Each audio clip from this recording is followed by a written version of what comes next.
Welcome to my podcast, where we are going to talk about a lifestyle with dogs and throw in a few life lessons along the way. Whether you're a hound hunter, bird dog enthusiast, running setters, pointers, retrievers, or a flat-out running dog junkie, this podcast is for you. I am your host, Heath Hyatt, a certified law enforcement canine trainer with over 3 decades of personal and professional training and handling experience. It's time for me to pay it forward.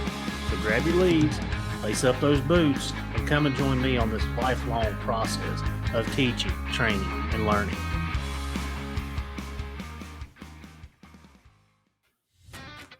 Are you looking to unlock your dog's full potential and give them the best nutrition possible for peak performance? Then look no further. Inukshuk has what you're looking for. Inukshuk's nutrient-dense formulas are crafted to keep your dog's energy high and performance top-notch. Packed with premium proteins and essential fats, Inukshuk delivers the balanced nutrition your dog needs to thrive. From hunting dogs to police canines, Inukshuk is trusted by professionals. Give your dog the power of peak performance with Inukshuk Professional Dog Food. Welcome back, everybody, to another episode of What's Up Wednesday, the best hound podcast there is to offer. And happy Thanksgiving.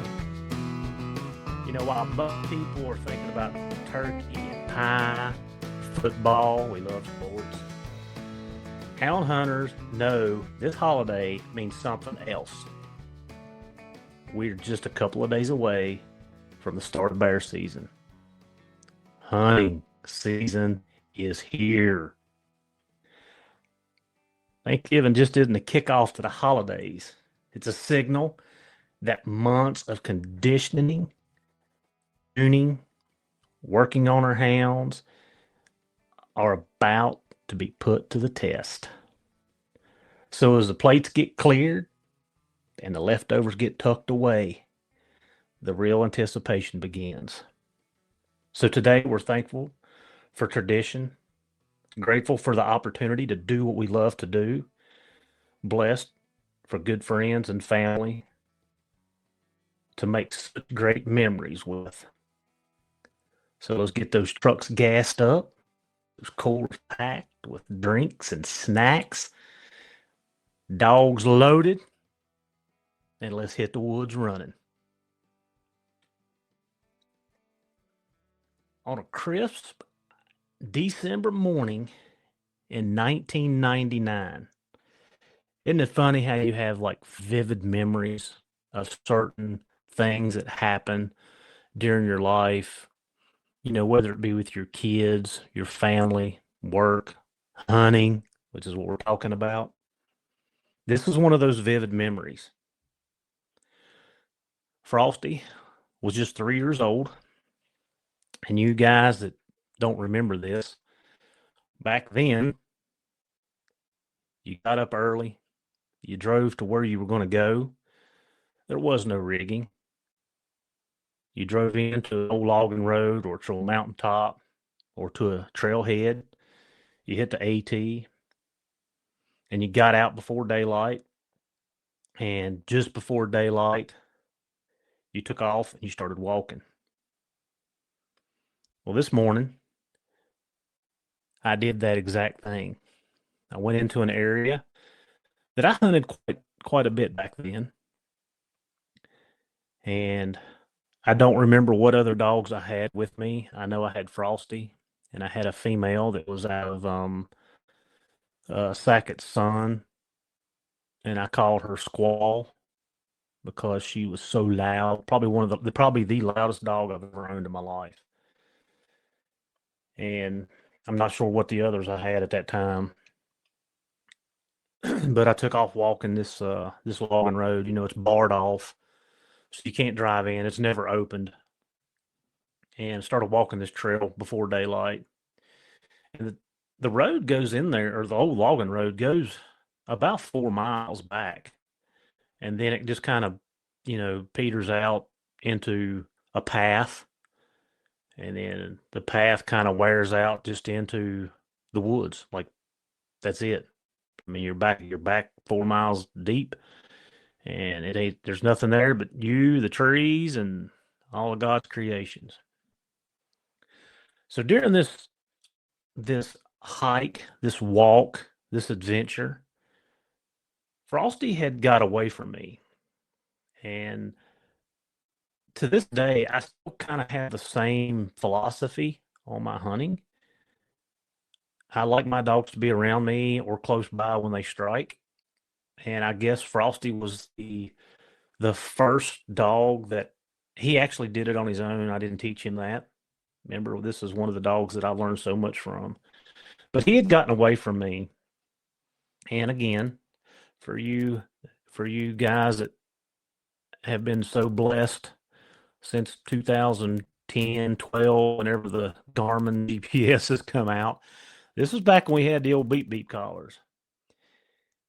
And I did not like carrying that big box with me at this point in time. Now, I eventually upgraded and started carrying a handheld with an expandable antenna later on. But during this point in time, I did not. So I didn't carry my box with me. It was all keep the dog, keep right there with the dogs. The dogs stay with you, you stay with the dogs, and that's how I rolled. But Frosty had got away from me. And it was up in the morning, and I had made my normal loop. I had a little set, we all have these little set paths and stuff we take. So I had got into this big flat back in here, probably about 5 miles back, and I made a big loop in that flat, and I crossed the valley, and I come up on the other side of the mountain, and I start back to the truck. So probably an hour, maybe hour and a half, could have been 2 hours had went by. And I tried to hit the high point so I could hear if he was opening or what had went on. I never heard him open. And about that time, bam, he's right back with me. Here he comes. I'm like, hey, where you been? What you been doing? Anything interesting? Yeah, he didn't really have an answer for that. But I walked back to the truck. And during that hunting season, I came to the belief that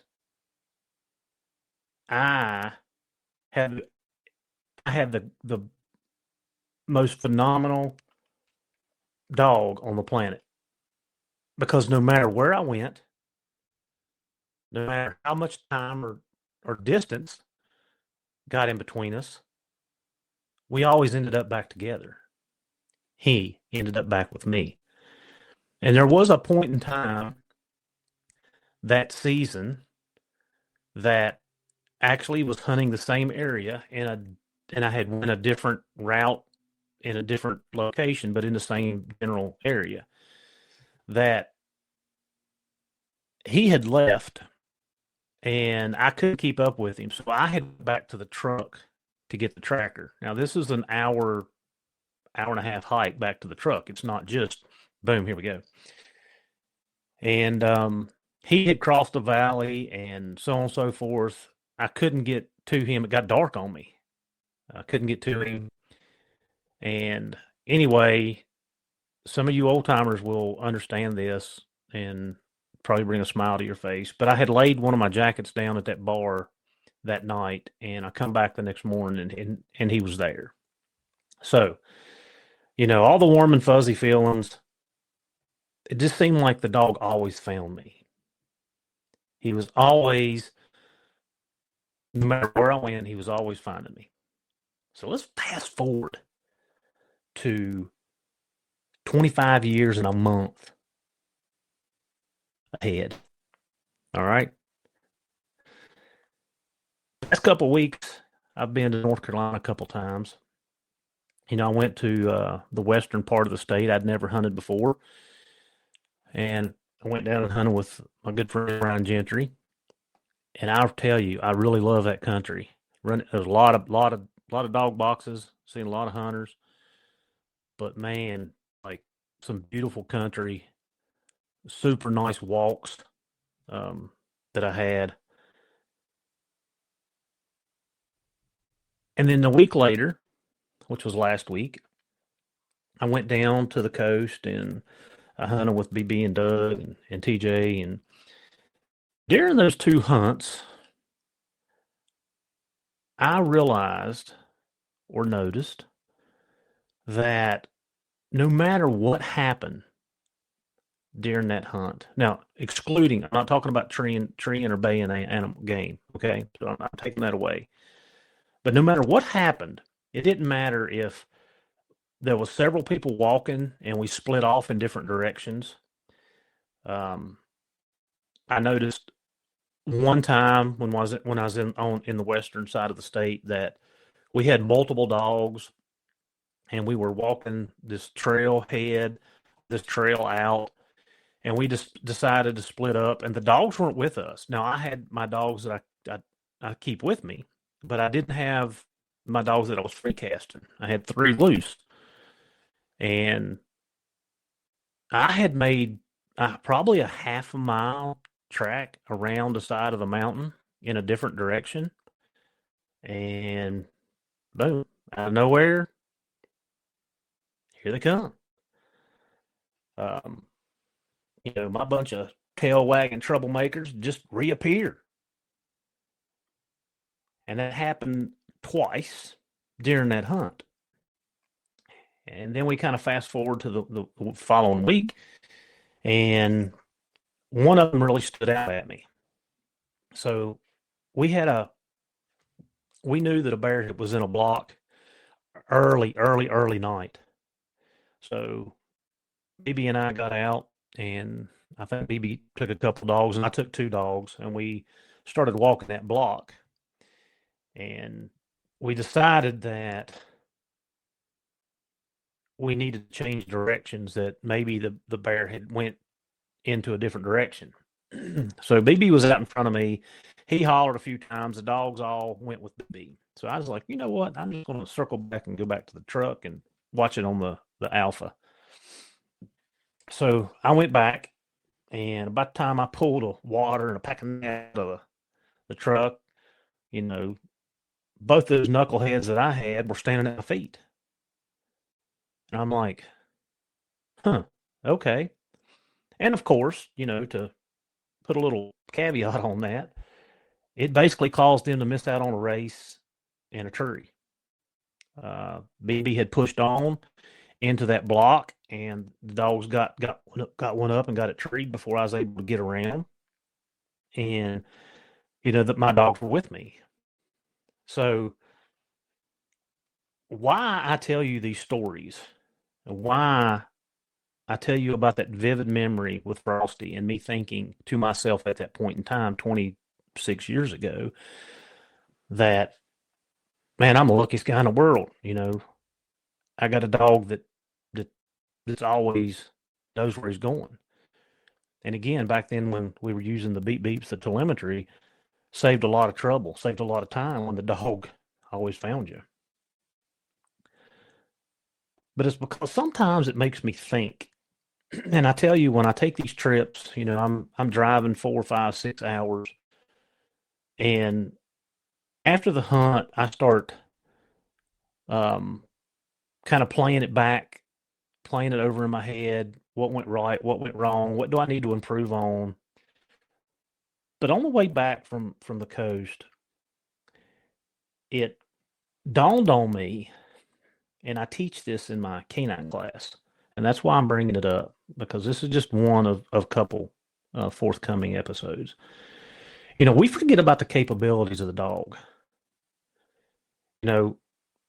Let's go back. Let's go back in time again. Let's go back to July 2005. Okay, 20 years ago. That's when I got my first canine. I had to step through a basic canine class. Now, 99, 2005, that's 6 years. One thing that I learned was that our dogs typically have around 220 million scent receptors. The olfactory receptors. We get a little scientific there. And humans have roughly about 5 million. But why we are able to use dogs in the police work is because of scent discrimination. So on my trip back from BB's, all this stuff's kind of just filtering through my head, and I'm thinking, okay, why is this important? What we all know the dogs can smell. We all know that the dogs have ability to track a bear and not a deer, or a deer and not a bear, and a coon and not a fox. We know that. But let's just define scent discrimination. It is the ability of a trained dog to identify, distinguish, and follow one specific scent, even when many other odors are present. Again, I'm going back to some of my PowerPoint slides from my basic schools that I teach. They can pick out one person's odor from a group. They can match an item, a scent, to a person who's touched it. Very important one on the next one. They can ignore other distracting smells. This is why I'm talking about in this podcast. And they can track target scent over a varying terrain and time. Dogs are not ordinary animals. They're wired differently, and they can pick up scent from their owner from way far away, because his nose is basically like a supercomputer. It is processing odors nonstop. But it doesn't stop there. A good dog just doesn't rely on smell. And it took me a while to realize this in the police world, that my dog uses his ears a lot. But they use hearing and memory, instinct. Dogs create what we call a mental scent map of their environment. That's why your dog knows when you're approaching home. Even before you get to the driveway, he's already downloaded that smell, the sound, the rhythm of your footsteps, or the sound of that old truck coming around the road before it gets to the driveway. And we all know that. We've heard it. We've seen it. This is why the bond and training matter. A dog knows you. He trusts you. And he has your scent imprinted in his mind and will recognize you from a great distance. Genetics give them that ability, but relationships make it meaningful. So the power of being a true dog person, you just don't own a dog. You build a connection that even science can't explain. And I've got some studies that we're going to go over in a couple of the next episodes. But let me put this all together for you. All right, Heath. Yes, we know the dogs can find us. All right, you explained scent discrimination and how they can work through odor and find their owner, or find what we're asking them to look for. Yeah, that's kind of a given. But do we give the dogs credit? Let's think about this. Hounds work in a world that is made entirely of scent. We see the world with their eyes. The dogs see the world through their nose. And every time that you take them out hunting, they are plunged into a storm of odors. Think about it. Fresh tracks, old tracks, different type of wildlife, people, vegetation, the scent that you brought with you on your boots from home, the kennel that you were just in. To them, it's a layered map of information, and they have to sort through it in real time. Remember we talked about that computer processing just a minute ago? A good hound is consistently making choices. Which smell is worth following? Which direction is the strongest? Which scent is the freshest to pursue? And which ones are just background noise?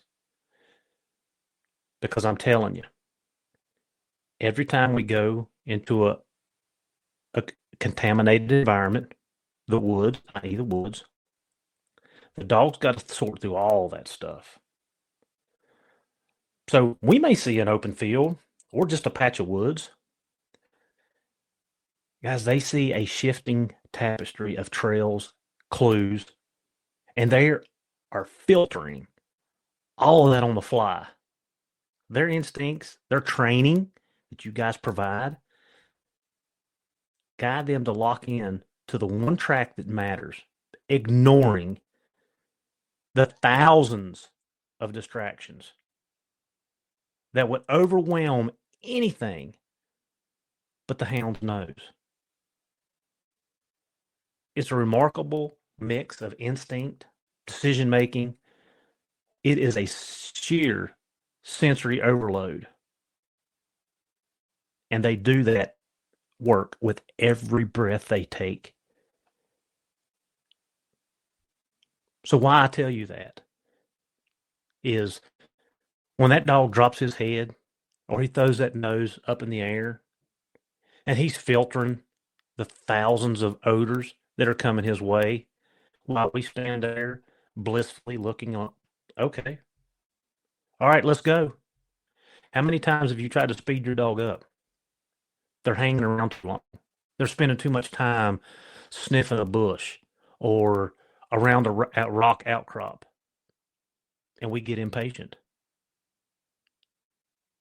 We need to think about, whoa, hold up a minute. There's thousands of odors here that I cannot smell, that this dog is trying to sort through and filter. And maybe there's something here that's worthwhile. Maybe I need to give him a few minutes. Let him figure it out. Because I can't smell what he smells. And I sure the heck can't see odor. Going home from BB's and Doug's, it kind of hit me that what I saw in 1999 with Frosty, and that was my first real experience. So I'm bringing this together. That was my first real experience. And I didn't even understand what was going on. I didn't even understand, the dog scent discrimination. I didn't learn that until 2005, 6 years later. And even though I was taught that and I had to write it down in my notes, I don't know that I fully understood it until about 10 years ago. And now I take those small moments